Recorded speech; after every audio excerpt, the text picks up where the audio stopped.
New Canaan High School. I'm Clare Greisen, joined alongside Ryan Bell and Clare Hickey. And I'm Avery Jakovic, coming to you live from the NCTV studio. Today is Wednesday, March 18th, and a day H. Clare, I know you're a junior, but it feels amazing to be done with my portrait of a graduate presentation. I've been hearing about it for so long that I started getting nervous. I bet. I'm sure you crushed it, Avery. Now it's time to wish me luck on the SAT next week. Absolutely. I know you're going to do great. And speaking of the SAT, as you know, Clare, we've got a lot to cover on the news today. We certainly do.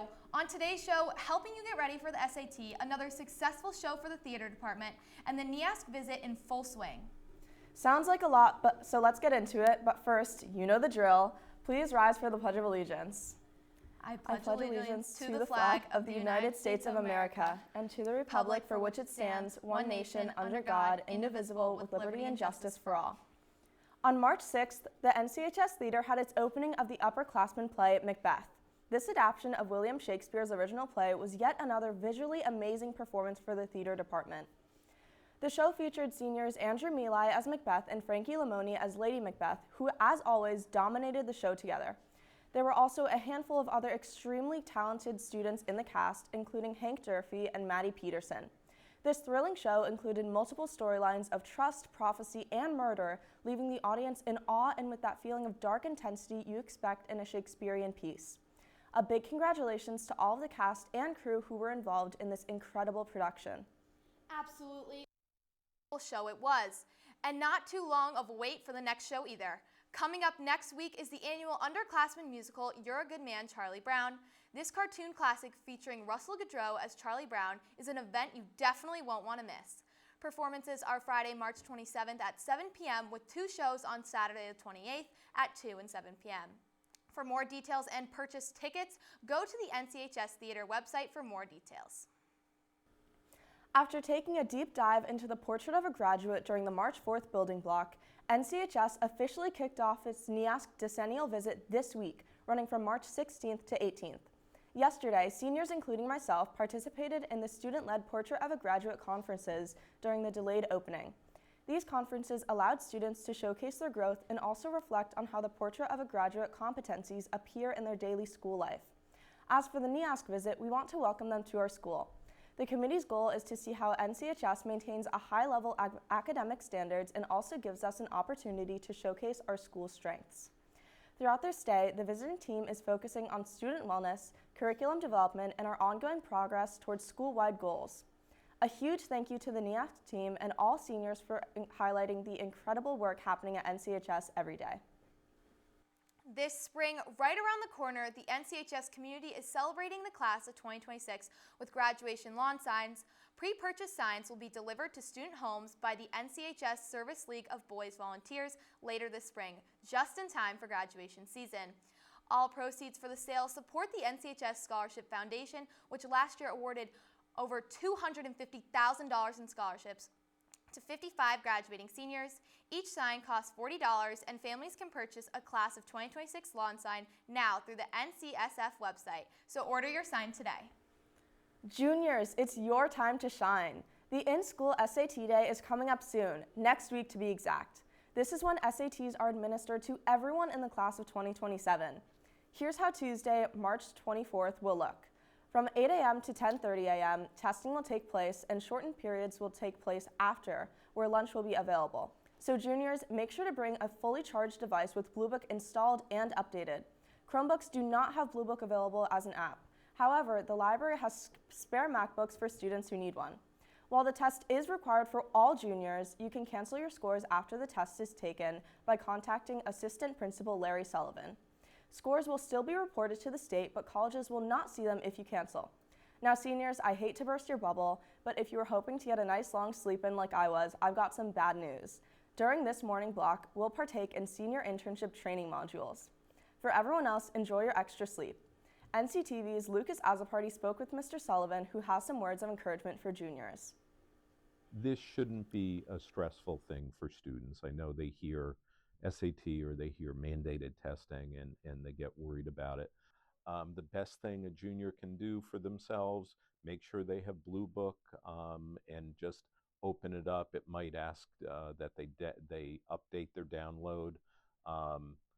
That number one. Number two, get a good night's sleep, and have something to eat for breakfast, and come in, and we'll make this as smooth and easy as we can. So juniors, make sure you get that last minute studying in and get a good night's sleep. Seniors, now that internship placements have been sent out, don't forget to attend the mandatory workshop that Avery mentioned on Tuesday, March 24th. This workshop will be in the Wagner Room and will be split into two groups based on name. A through L will meet from 8:15 to 9:30 a.m. and M through Z will meet from 9:30 to 10:45 a.m. Internships will begin Tuesday, May 19th and will end Thursday, June 11th. Ms. Lamazio will send emails as we get closer to May, so keep a lookout for that. Recently, some choir students traveled to Providence, Rhode Island for a weekend conference known as the ACDA Eastern Conference. In order to make the event, students had to submit recordings of themselves singing excerpts from specific songs that the directors chose. 13 NCHS students were selected out of several thousand applicants from all around the eastern region of the country. We wanted to extend our biggest congratulations to all that made the conference, as well as all who applied. Speaking of the arts, the 14th annual Through Our Eyes art show is about to open at the Carriage Barn. The opening reception is tomorrow, March 19th from 5 to 7 p.m., and all students are invited to come. The work will be on display until April 3rd, so if you can't make opening night, be sure to stop by the Carriage Barn to check it out. The Through Our Eyes art show is a way for students to showcase their artwork in a forum setting, from drawing and painting to photography and pottery. Congrats to all those students who had their work selected for the show. We're sure everyone has noticed that the Lost and Found is overflowing with items. Because of this, the school has decided to donate whatever is remaining by the end of the month. The Lost and Found, which is located below the cafeteria stairs, is cluttered with a ton of things like water bottles, shoes, and hoodies, to name a few. Smaller, more valuable items can be found up in the main office. Things like jewelry, earbuds, keys, and there's even a phone. So please be sure to check out the Lost and Found for anything you've misplaced before it's donated and gone forever. Wow, so many great things happening at NCHS. And while winter sports are wrapping up, our Rams athletes are still making big plays and finishing the season strong. To give us the latest updates, we have Ryan Bell. Good morning, Ryan. Yeah, thanks guys. Good morning, Claire. This winter has flown by and our athletes had impressive seasons, with some teams having made deep runs in the postseason and even one team still playing. I'm Ryan Bell, and this is your Rams Sports Report.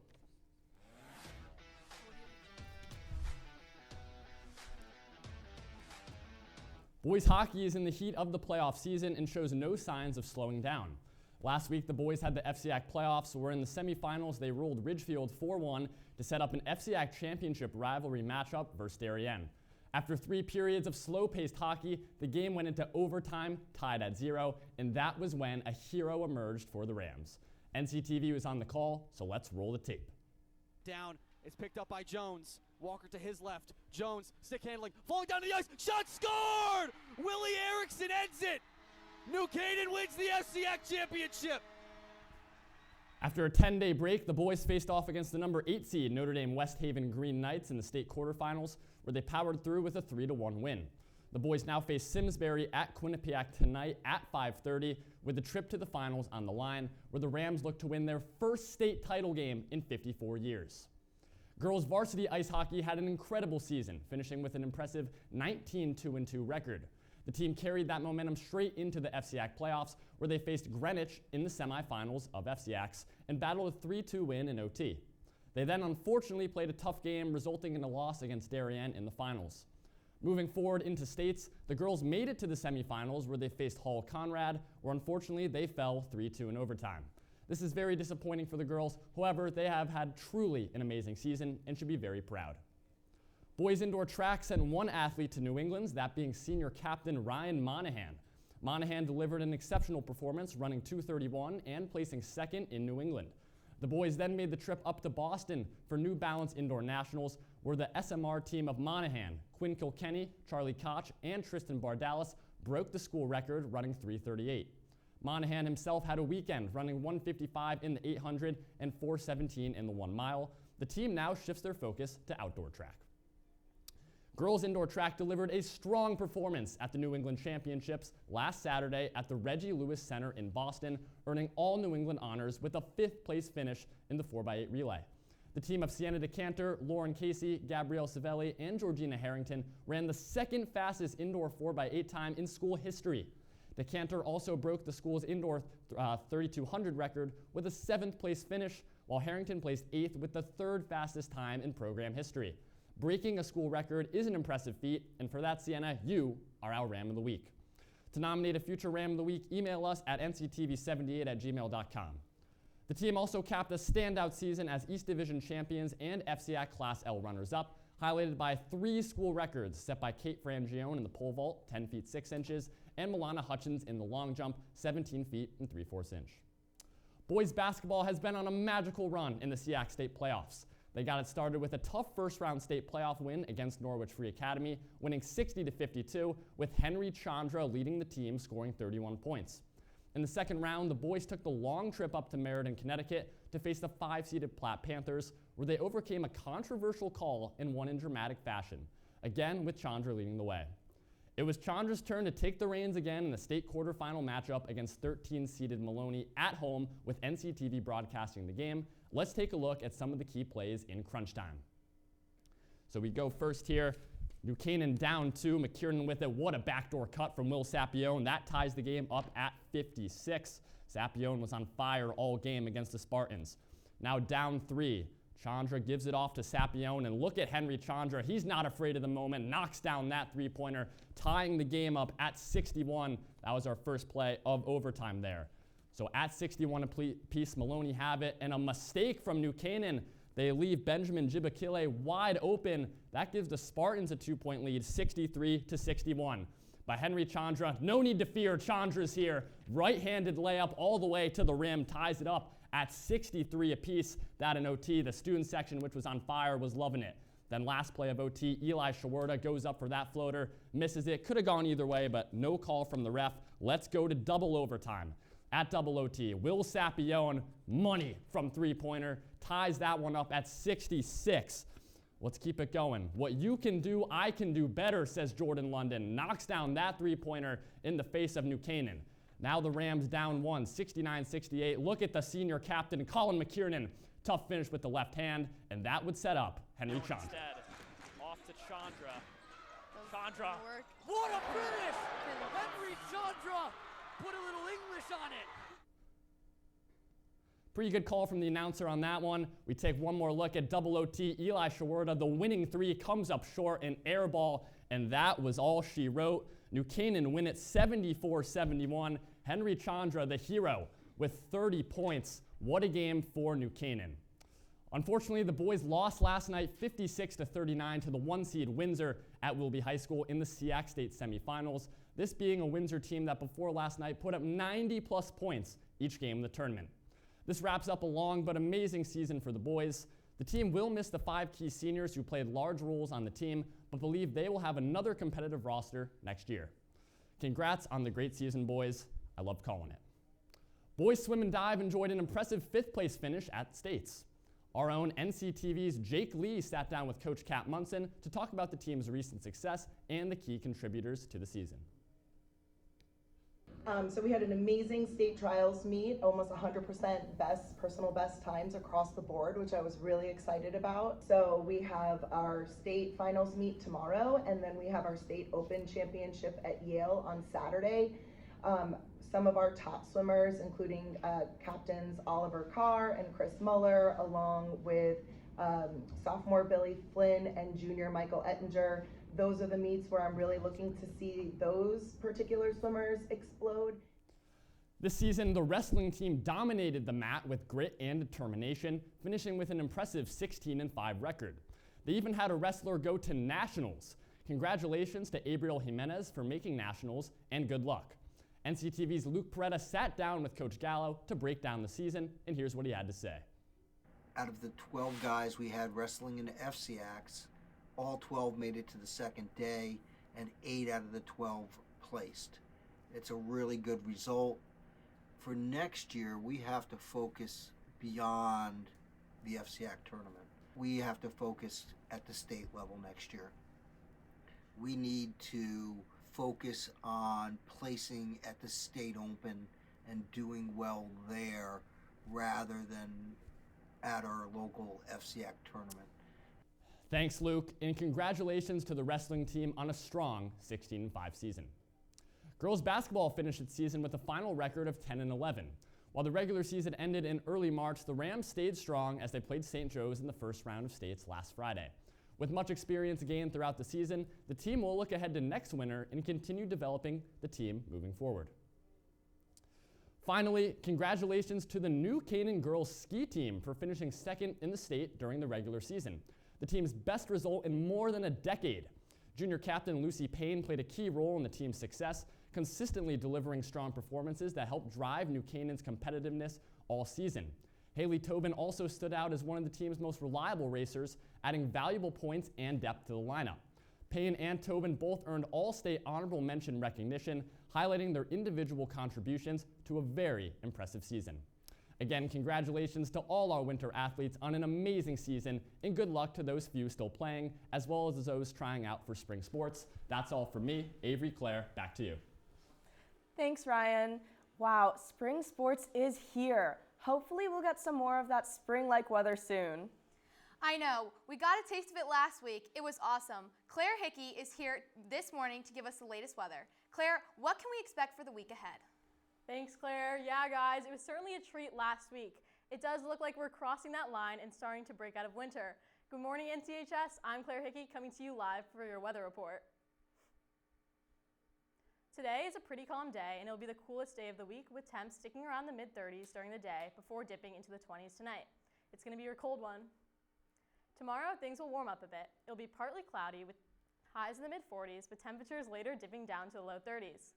It's not going to be in the 70s like last week, but at least it feels warmer with all those snow piles gone. Friday is the first official day of spring, so it's nice that we will see temperatures breaking into the 50s, right in time for those spring sports tryouts. It'll be partly cloudy again and cooler at night, with temps dipping down into the high 30s. Moving into the weekend, we see those mid-50s temperatures again. On Saturday, we will finally start to feel the warmth, but unfortunately, it'll be raining.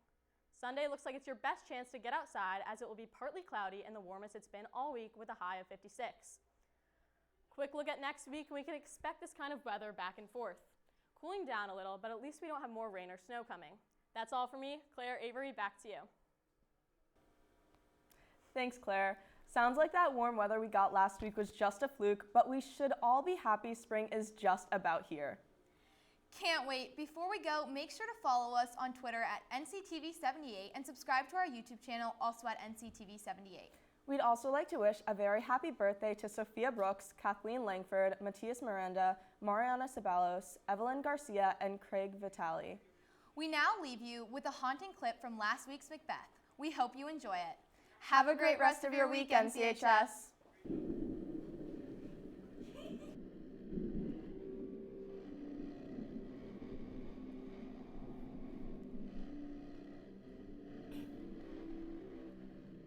When shall we three meet again?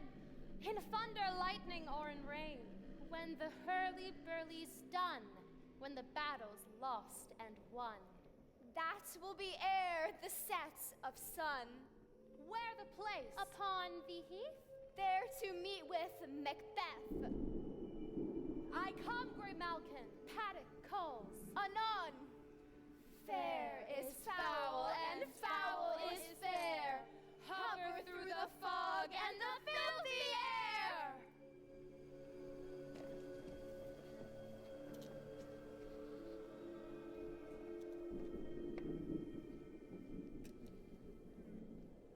What bloody man is this?